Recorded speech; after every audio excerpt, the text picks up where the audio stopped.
ನಮ್ಮ ಹುಬ್ಬಳ್ಳಿ ಧಾರವಾಡ ಜಿಲ್ಲಾ ಉಸ್ತುವಾರಿ ಮಂತ್ರಿ ಆದಂಥ ಸಂತೋಷ್ ಲಾಡ್ ಅವರ ನೇತೃತ್ವದಲ್ಲಿ ಎಲ್ಲ ಇಲಾಖೆ ಸಂಬಂಧಪಟ್ಟಂಗೆ ಅಧಿಕಾರಿಗಳ ಜೊತೆ ಒಂದು ಸಭೆಯನ್ನು ಮಾಡಿದ್ದೀವಿ. ಯಾವುದರ ಸಿದ್ಧತೆ 24ನೇ ತಾರೀಕು ಇದೇ ತಿಂಗಳು 24ನೇ ತಾರೀಕಿಗೆ 42,345 ಮನೆಗಳು ಏನು ಕೊಡಬೇಕಂತ ಕಾರ್ಯಕ್ರಮನ ಹಮ್ಮಿಕೊಂಡಿವಿ. ಮಾನ್ಯ ಮುಖ್ಯಮಂತ್ರಿಗಳು, ಉಪಮುಖ್ಯಮಂತ್ರಿಗಳು, ACC ಅಧ್ಯಕ್ಷರಾದ ಮಲ್ಲಿಕಾರ್ಜುನ ಖರ್ಗೆ ಅವರು ಎಲ್ಲ ಸಚಿವರು ಬರ್ತಾ ಇದ್ದಾರೆ. ಈ ಕಾರ್ಯಕ್ರಮಕ್ಕೆ ಯಾವ ಥರ ಸಿದ್ಧತೆಯನ್ನು ಮಾಡ್ಕೊಳ್ಬೇಕಂತ ಹೇಳ್ಬಿಟ್ಟು ಎಲ್ಲ ಸಂಬಂಧಪಟ್ಟ ಅಧಿಕಾರಿಗಳ ಜೊತೆ ಒಂದು ಸಭೆಯನ್ನು ಮಾಡಿದ್ದೀವಿ. 24ನೇ ತಾರೀಕಿಗೆ ಕಾರ್ಯಕ್ರಮಕ್ಕೆ ಒಂದು ಕನಿಷ್ಠ ಮಿನಿಮಮ್ ಅಂದ್ರೂ 1-2 ಲಕ್ಷ ಜನ ಸೇರಿಸಬೇಕಂತ ಪ್ರಯತ್ನ ಮಾಡ್ತಾಯಿದ್ದೀವಿ ನಾವು. In my world of cinema, all I had was a dream and where I wanted to be and the will to work hard for it, real hard. And who can understand this better than Rohan Corporation? After all, it has only taken them 30 years of hard work, passion and dedication to have built success. Rohan Corporation India Private Limited, signature of trust.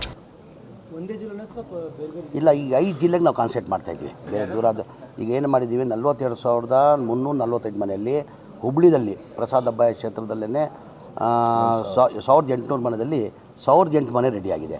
ಅಲ್ಲೇ ಕಾರ್ಯಕ್ರಮ ಮಾಡ್ತಾಯಿರೋದು. ಅದೇ ಥರ ಧಾರವಾಡ ಜಿಲ್ಲೆಯಲ್ಲಿ 2,800 ಮನೆಗಳಿವೆ. ಅಲ್ಲಲ್ಲೇ MLA local ಆ ತಾಲೂಕಲ್ಲಿ ತುಮಕೂರಲ್ಲಿ 1,000 ಮನೆ ಇದೆ, ಬಳ್ಳಾರಿಯಲ್ಲಿ 2,200 ಮನೆ ಇದೆ, ಯಾದಗಿರಿಯಲ್ಲಿ 1,000 ಮನೆ ಇದೆ, ರಾಯಚೂರಲ್ಲಿದೆ. ಆ ಜಿಲ್ಲೆ ಆ ತಾಲೂಕಲ್ಲಿ ಏನು ಮಾಡ್ತಾಯಿದ್ವಿ, ಲೋಕಲ್ MLA ಯಾರಿದ್ದಾರೆ ಆ ವಿಡಿಯೋ ಕಾನ್ಫರೆನ್ಸ್ ಮುಖಾಂತರ ಕೊಡಬೇಕಂತ ತೀರ್ಮಾನ ಮಾಡಿ ಅಲ್ಲಲ್ಲೇ ಕೊಡ್ತಾಯಿದ್ವಿ ಮನೆಗಳು.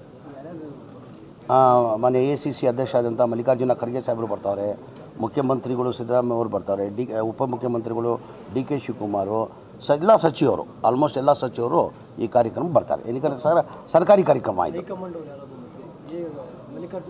ಮಲ್ಲಿಕಾರ್ಜುನ ಖರ್ಗೆ ಅವ್ರು ಬರ್ತಾರೆ, ACC ಅಧ್ಯಕ್ಷ ಅವರೇ ಹೈಕಮಾಂಡ್.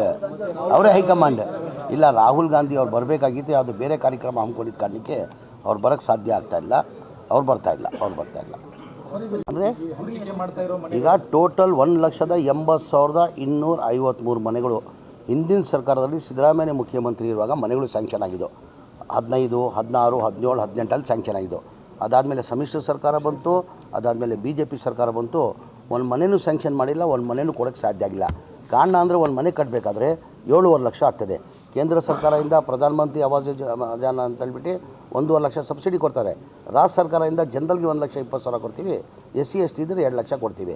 ಅವರೇ ತೊಗೊಂಡ್ರೆ 3 ಲಕ್ಷ ಆಯಿತು. 7 ಲಕ್ಷದಲ್ಲಿ 3 ಲಕ್ಷ ಹೋದರೆ ಎಷ್ಟು ಉಳಿತು? 4.5 ಲಕ್ಷ ಬೆನಿಫಿಷರಿ ಕೊಡಬೇಕಾಗಿತ್ತು. ಒಟ್ಟಾಗಿ 1,80,253 ಮನೆಗೆ ಬೆನಿಫಿಷರಿ ಪೇಮೆಂಟ್ ಕಟ್ಟಬೇಕಾಗಿದ್ದು 7,400 ಕೋಟಿಯಲ್ಲಿ ಬರೀ 310 ಕೋಟಿ ಬಂದಿತ್ತು. ಯಾರೋ 5,000, 10,000, 15,000, 20,000 ಮೇಲೆ ಬಡವ್ರು ಕೊಡೋಕ್ಕೆ ಸಾಧ್ಯ ಆಗಲ್ಲ. ನಮ್ಮ ಸರ್ಕಾರ ಬಂದಾದಮೇಲೆ, ನಾನು ವಸತಿ ಮಂತ್ರಿ ಆದಮೇಲೆ, ನನ್ನ ಗಮನಕ್ಕೆ ಬಂದಾದಮೇಲೆ ಈ ಥರ ಎಲ್ಲ ಜನ ಬೀದಿಯಲ್ಲಿದ್ದಾರೆ, ಒಂದು ಮನೆಯೂ ಕೊಟ್ಟಿಲ್ಲ ಅಂತ, ಈ ದುಡ್ಡು ಕೊಡೋಕ್ಕೆ ಬಡವ್ರು ಸಾಧ್ಯ ಆಗಲ್ಲ ಅಂತ ಮಾನ್ಯ ಮುಖ್ಯಮಂತ್ರಿ ಗಮನಕ್ಕೆ ತಂದ್ವಿ ನಾವು. ಸರ್, ನಿಮ್ಮ ಕಾಲದ ಹಿಂದಿನ ಸರ್ಕಾರದಲ್ಲಿ ತಾವೇ ಮುಖ್ಯಮಂತ್ರಿ ಇರುವಾಗ ಈ ಮನೆಗಳು ಸ್ಯಾಂಕ್ಷನ್ ಆಗಿದ್ದು, ಅದು ನಾನು ಮನೆಯೂ ಸ್ಯಾಂಕ್ಷನ್ ಮಾಡಿಲ್ಲ, ಒಂದು ಮನೆಯೂ ಕೊಡೋಕ್ಕೆ ಸಾಧ್ಯ ಆಗಲ್ಲ, ಬೆನಿಫಿಷರಿ ದುಡ್ಡು ಕೊಡೋಕ್ಕೆ ಸಾಧ್ಯ ಆಗಲ್ಲ ಸರ್.